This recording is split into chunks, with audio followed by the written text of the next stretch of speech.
bakit po mas maraming naging successful na network marketing na mga undergraduate compare sa mga professional?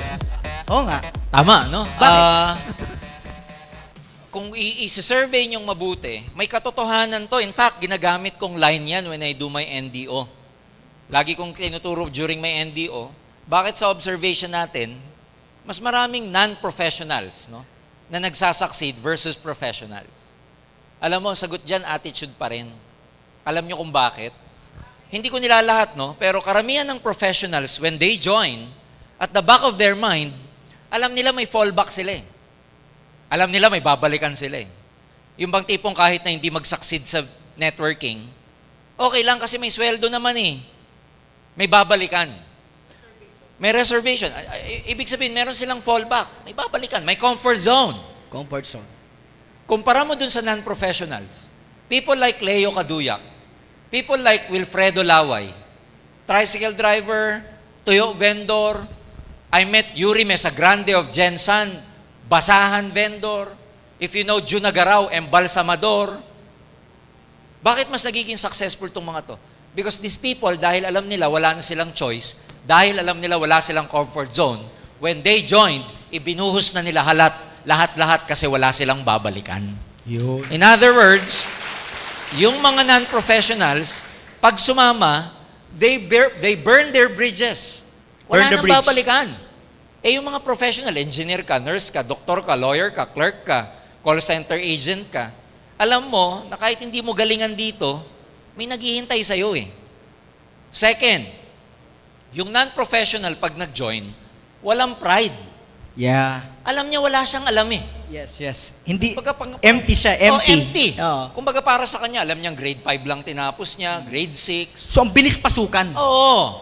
Kasi alam niyang uhaw. Wow. Eh yung mga professionals, again, hindi ko nilalahat.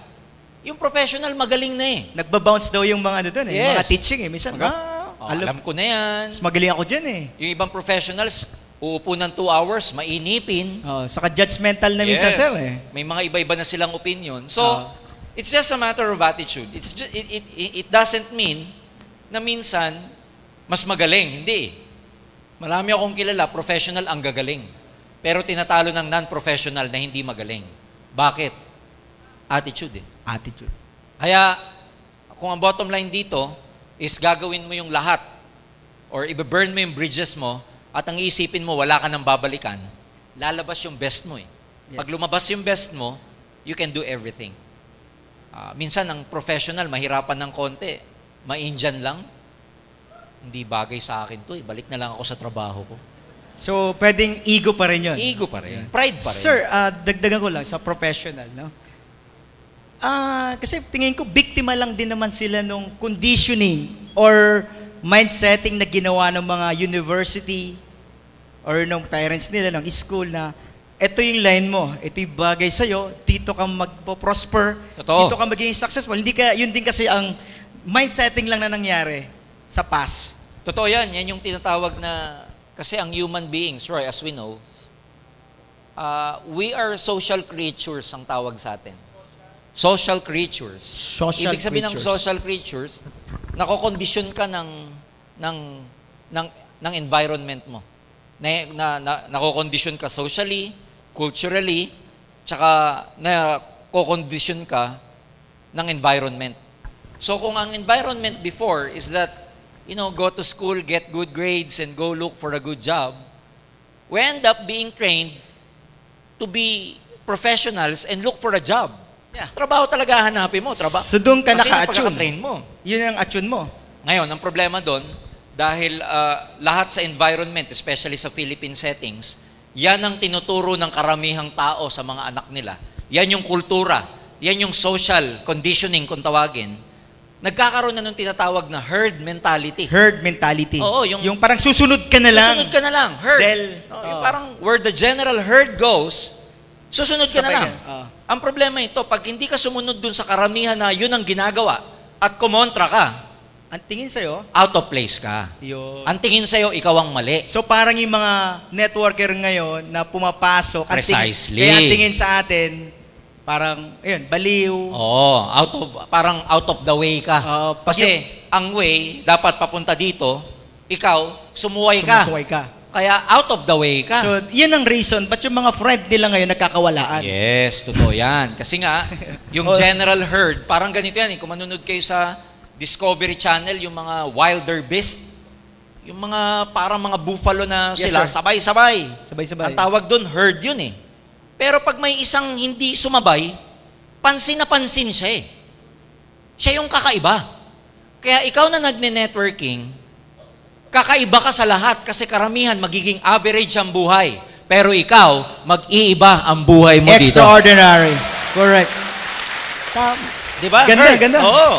May napansin pa ako, sir, eh. Parang, heard din ba yung mga katulad ng mga nag-graduate ng nurse na dahil nga nauso, hindi na nag-isip eh. Dahil sa, parang naging dogmatic, hindi na question. Parang uso ang nurse, may pera sa pagiging Yes. RN, then sa Amerika may future ka, kikita ka ng dollar. Kaya lahat nagpaaral lang nurses. Totoo.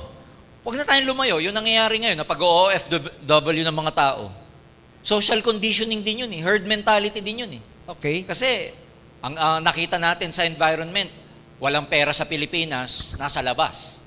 Kaya karamihan ng tao, ang thinking, mag-OFW, mag-OFW.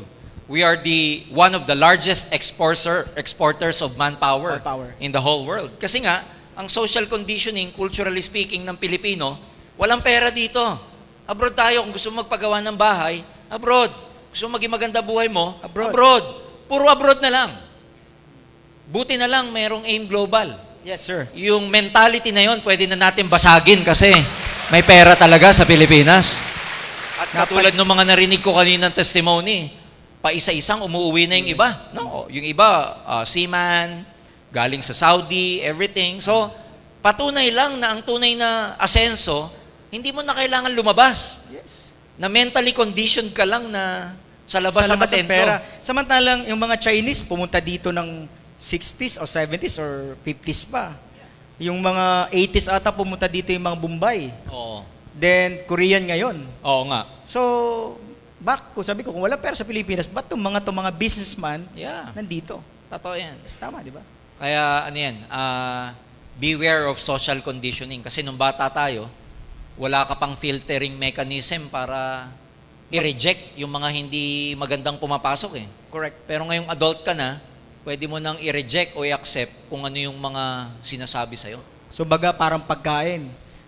Kung alam mong mga poison yung ano, wag mong Huwag mo na kainin. kainin. Kasi poison yan eh. Yes, Lason oo. eh. So, Kaya yung mga nga- sa utak, Roy, maganda yung ganitong training kasi, kumbaga dati, sa computer, parang mind natin, parang computer eh. oo. Na-installan ng kung ano nung mga software. Ang problema, may virus. Mhm. So, may virus karamihan ng program na pumasok dito. Eh, alam niyo naman sa computer. Kaya ang buhay, may virus din. Oo, kaya iba yung buhay, nakokorap, Corrupt. hindi nagpe-perform ng Maayos. maayos. Shaky. Diba? Lagging, ang tagal Laging. mag-process, Oo. nakakita na ng opportunity, ang tagal mag-isip. Sip. Nandiyan na nga eh. Kasi may may virus kotse na eh. nga eh. May kotse na Oo eh. Oh. Woo! Kasi Guys, na are you virus. having fun, guys? Kaya maganda, 'di ba sa computer maalis mo lang ang virus pag antivirus Nag-format ka. or nagreformat. Nag-reformat. Kaya nga yung ganitong training, ang mga trainings ng AIM Global, naka-design to para Reprogramming. i-format ang mga utak format. nila. Tama. Kasi pag na-reformat, tanggal ang virus. Lalagyan ng bagong Oo, system. babagyan ng Tatakbo bago. ng sistema. Yes. Gaganda ang flow. Yes, mabilis na ang process. Yes. Dati, kinakalawang. Upgraded ang processor. Yes. So, ganitong training para nag-upgrade tayo ng processor. Yes, oo. Kasi nagkakaroon ka ng panibagong prinsipyo. Nag-i-install ka ng panibagong philosophy. Tinatanggal mo yung mga matagal mong mga paniniwalang mali. So in a way, para ka nare-reformat. And can you imagine how many people out there ang hindi nate-training ng ganito? Alam mo, sa buhay, merong tinatawag na law of accident. Low accident. Accident. Accident. Okay. Sabi dun sa law of accident, 98% ng tao sa mundo, ang buhay nila, aksidente. Okay. Paano nasabing aksidente, Roy? Paliwanag mo, sir. Ano yan? Aksidente ang buhay mo, pag ang buhay mo, hindi mo na plano. Patay.